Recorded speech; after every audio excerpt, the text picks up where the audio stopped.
Ladies and gentlemen, welcome to the Edward K.Y. Chen Distinguished Lecture 2015. My name is Christy Yeung, a Year 2 student in the Bachelor of Economics and Finance program. This prestigious lecture series has been one of the Hong Kong U's annual highlight since its inauguration.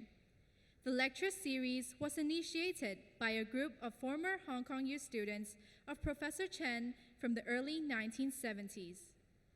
Established through a fund set up in 2007, this lecture series represents a tribute to an honored teacher and a distinguished scholar, and aspires to demonstrate the fine tradition of great respect and appreciation for teachers and mentors to future generation, which we called in Cantonese, 尊師重道.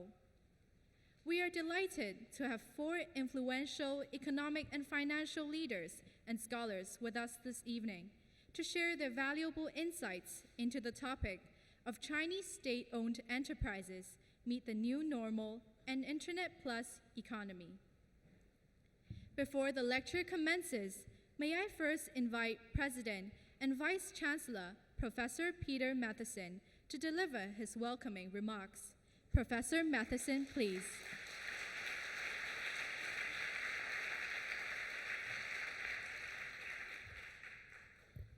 Thank you very much. Professor Edward Chen, Mr. Ning, Mr. Wong, Mrs. Cha, Dean Chang, distinguished guests, colleagues, alumni, students, friends of Hong Kong U, ladies and gentlemen, good evening. So it's my very great honour to welcome you to Lo Kew Hall tonight to the Edward K.Y. Chen Distinguished Lecture 2015.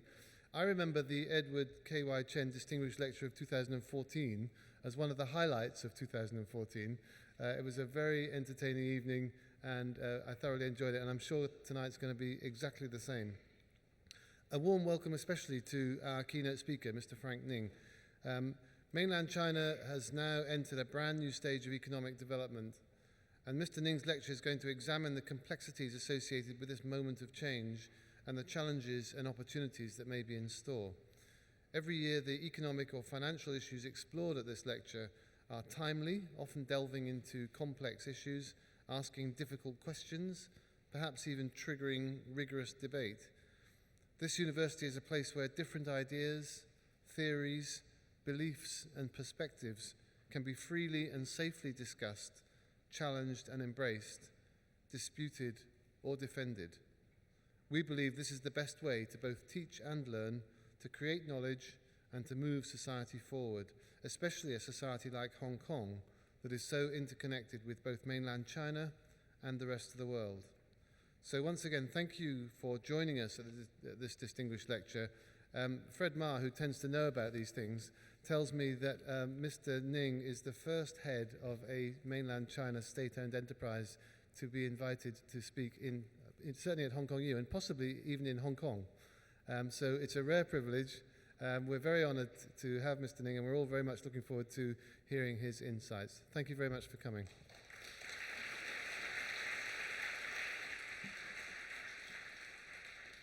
Thank you, Professor Matheson. May I now invite Dean Eric Chang Chung Han Dak, Professor in Finance, Chair of Finance of Faculty of Business and Economics, to introduce our speakers.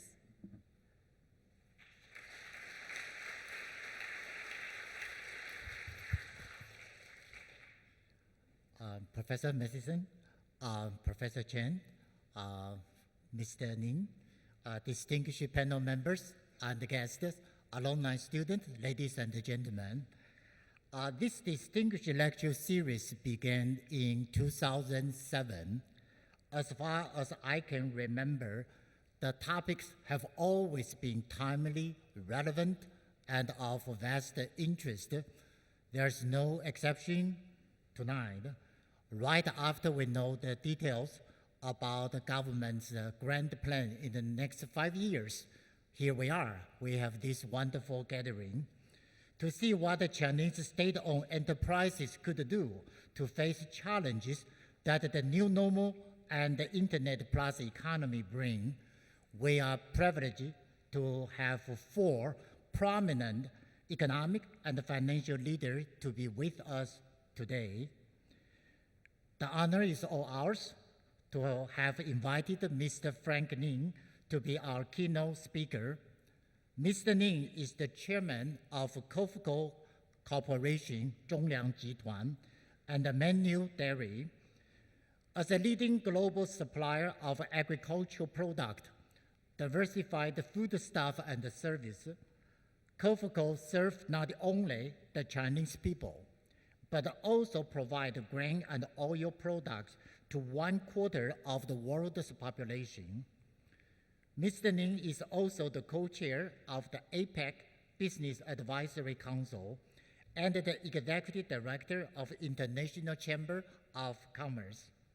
He serves as the vice president of China National Association of Grain Sector and the vice president of China National Food Industry Association.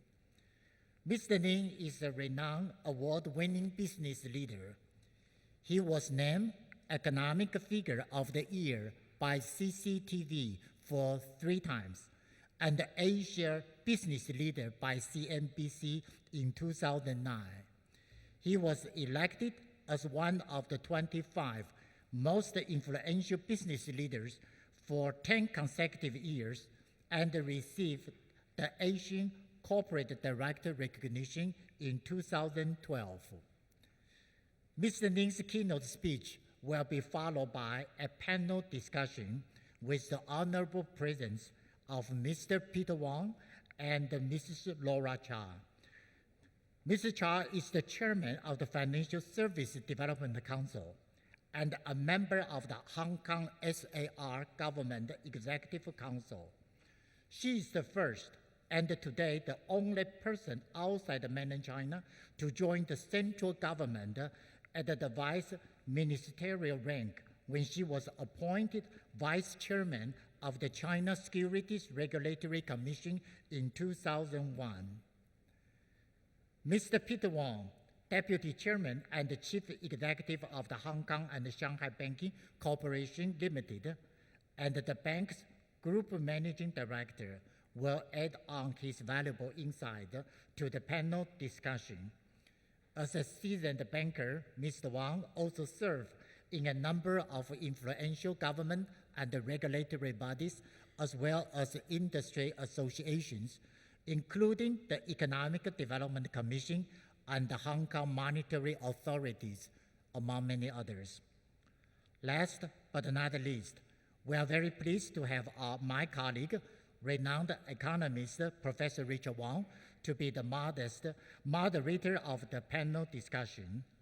Richard is the chair professor of economics and the Philip Wang Kennedy Wang Professor in Political Economy at the Hong Kong U.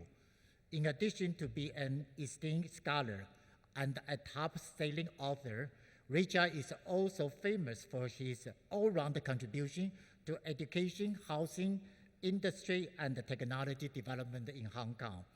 Without further ado, please join me in welcoming Mr. Frank Ning, please.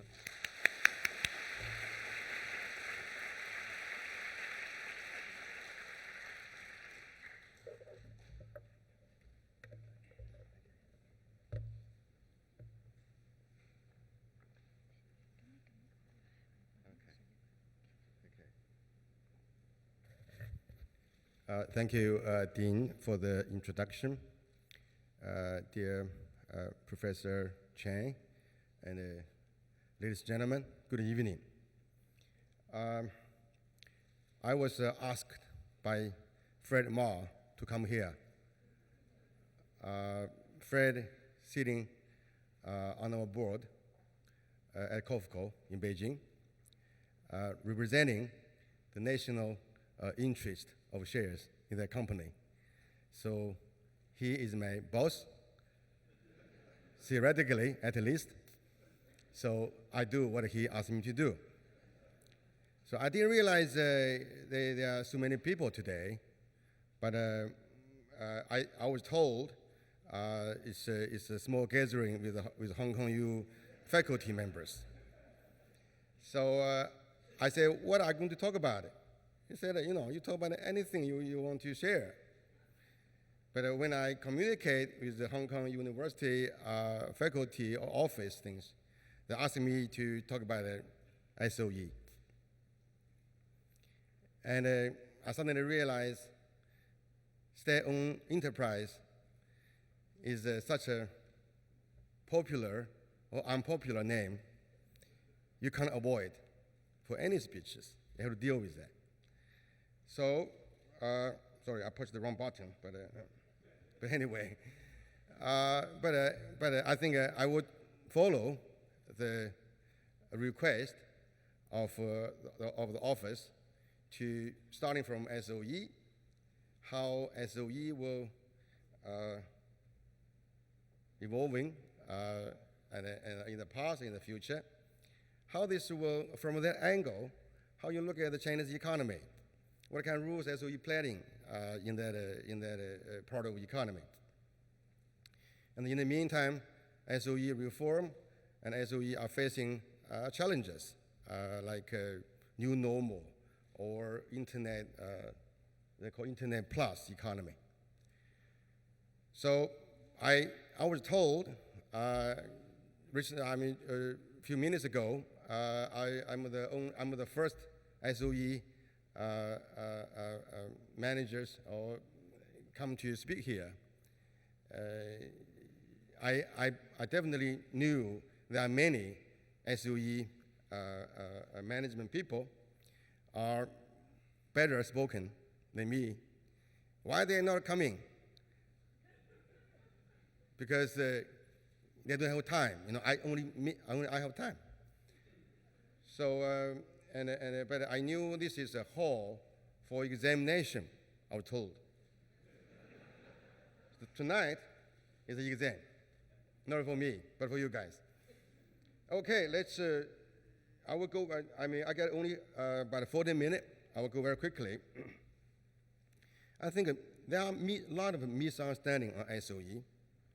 I don't see any people outside of China really understand why China gets SOE and how the SOE evolving and making progress from the last, let's say, 40, 50 years. From this chart, you can see is the stage 1 to stage 5 SOE enterprise reform together with the growth of Chinese economy. There are a few points I want to point out. They're starting from eliminating private ownership 50 years ago to today, encouraging private ownership with a change. Okay, they're starting from let's say from who is responsible to manage the company or the factory at that time they call, to so-called modern corporate governance. In the meantime, they're starting from this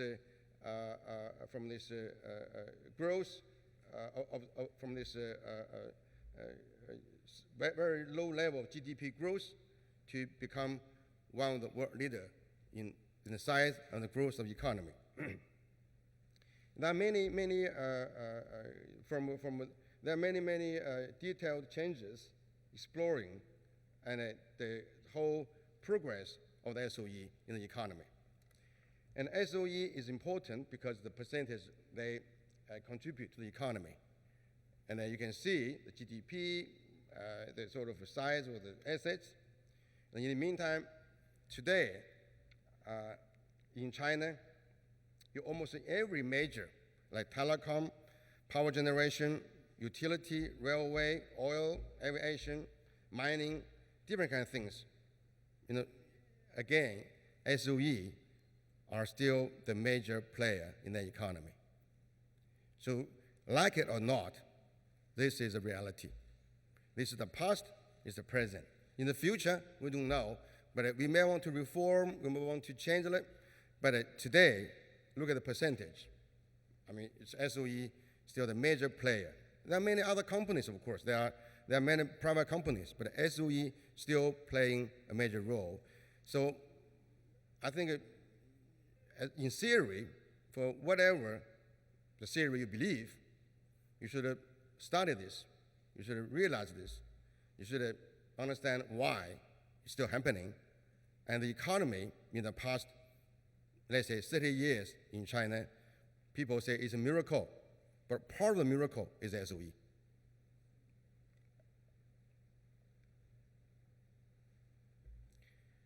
For the Chinese SOEs, I think this paragraph clearly kind of demonstrate what is SOE. For enterprises, only defined, let's say in Hong Kong university's classroom, they only defined in enterprises like modern, Western, private-owned enterprises. You got to return to shareholders, your market competition, you got operation efficiency. But for state-owned enterprises, there are social responsibilities, national strategy, other things. But for Chinese SOEs, there are more. There are more in their political system. There are more in the product leadership. It's an entirely different company structure. Again, I say, like it or not, believe it or not, is reality today. I mean, there are 3 different SOEs. But, sorry. But this is the Chinese character. It's a SOE with a Chinese characteristic.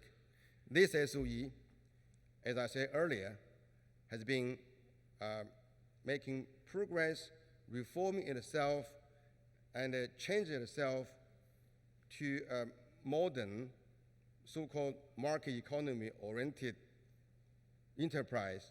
But in the meantime, even today, they still get a lot of Chinese character. We're starting from this, 20 years ago, to pay a bonus in a company is a problem. Let's say 10 years ago, let's say to have a management stock option is a problem. I mean, but recently, most of the major Chinese companies already listed in Hong Kong or somewhere. And then today, we're talking about the mixed ownership, talking about employee ownership, talking about reform and reduce the percentage of the state-owned assets. So what's next? It's very obvious. The direction is still going to more and more market economy-oriented theory or practice. But this is something we have been experiencing. Then, but you have to say, there are a lot of problems with SOEs. It's a comparison of ROE on SOEs. Private company average got 12.8% return on equity, but for SOEs, they got only 5%. That's something very, very tremendous. Again, the average revenue per person, you can see SOE obviously employs more people for the same kind of output. So, there's going to be reform. I don't think we can really change the SOE immediately tonight, but the reform today will emphasize on mixed ownership, which is reduce the percentage of elements of SOE. And then the reform will be to motivate the employee by letting them owning shares in the company.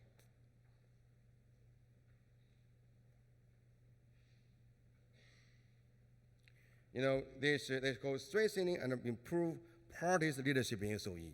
It's difficult to understand why party leadership here. And basically, this is something you have to be able to go follow the guidelines of national interest and follow the rules of disciplining, anti-corruption, different kind of things. It's very much a sort of a company with a Chinese characteristic, but it's part of the governance of the company. Okay, this is SOE things. So SOE made a new normal in China.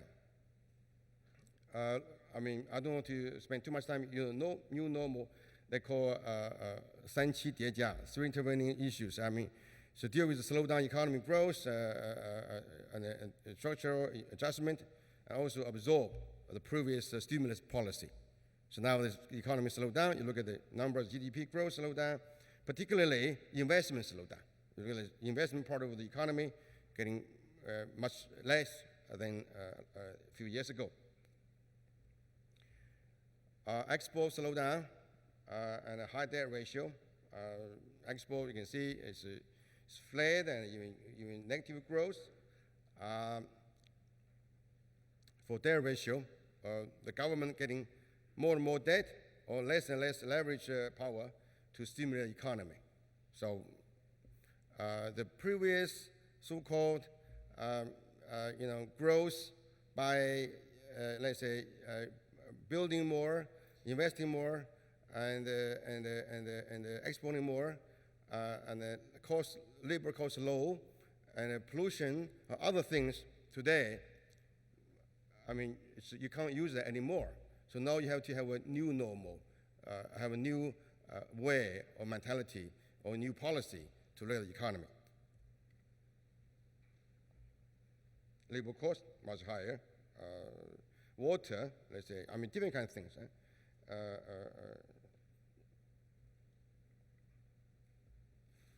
The government respond actively today to particularly the newly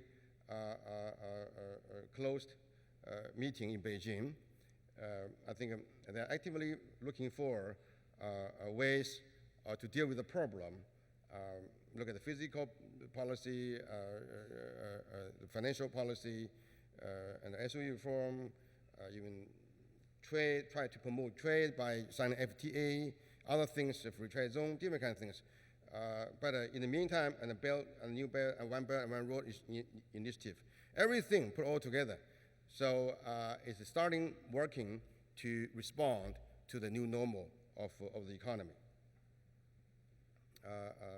And enterprise have to change because of the slowdown or new normal.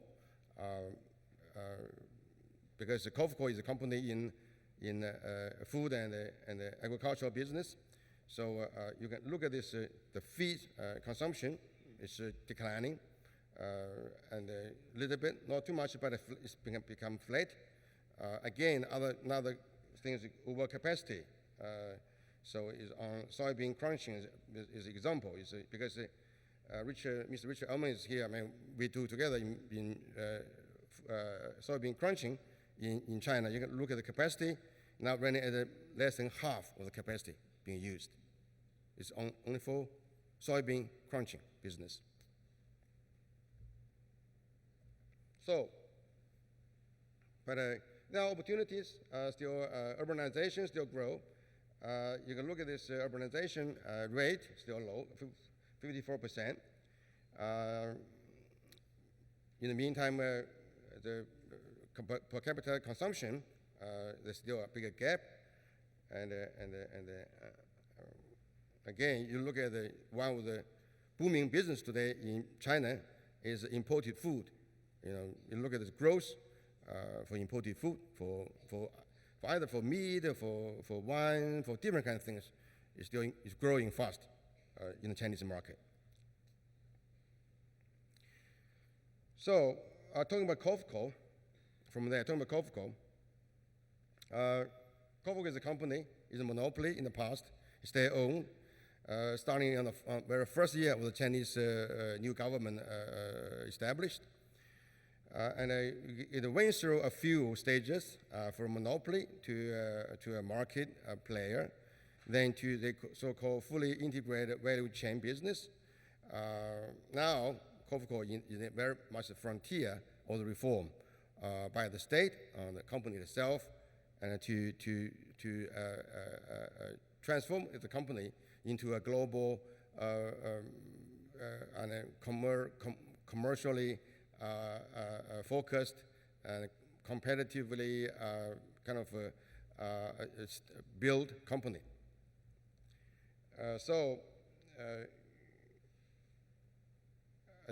The Chinese is very much in the Chinese translation, but difficult to understand. The state will treat COFCO as a state capital investment corporation, which means COFCO will be a business to manage to invest on behalf of the state in all the agricultural and the food businesses. So headquarters will be smaller, and the business will be bigger. They will build different kind of divisions and subsidiaries. A few of them listed in Hong Kong already, but there will be more divisions being built and managed by the headquarters. But today, headquarters become much smaller. So they are mixed ownership. This is something happening already. You can look at the few initiatives COFCO has done in exploring the mixed ownership. Let's say in COFCO International, which is a company we invested in Noble, Mr. Richard Elman's company, and also a company called Nidera, which is a company in Netherlands. And we're together with the whole pool, Temasek, CIC, and RBC together. For Mengniu, it's dairy company. It's mainly in China, but we're together with a company from Denmark, from Arla, and from Danone, from France. So COFCO working together with them. For COFCO meat, we got Mitsubishi, KKR, Behring, and Temasek. I'm happy today. Where's the Behring? Yeah, I mean, our investor here. And also for Womaiwang, which is an internet business. We invest together with Saifu, IDG, Baidu, and also Francis Leon told me he's part of the investment here. But again, you can see all the new business, all the business will be transformed gradually into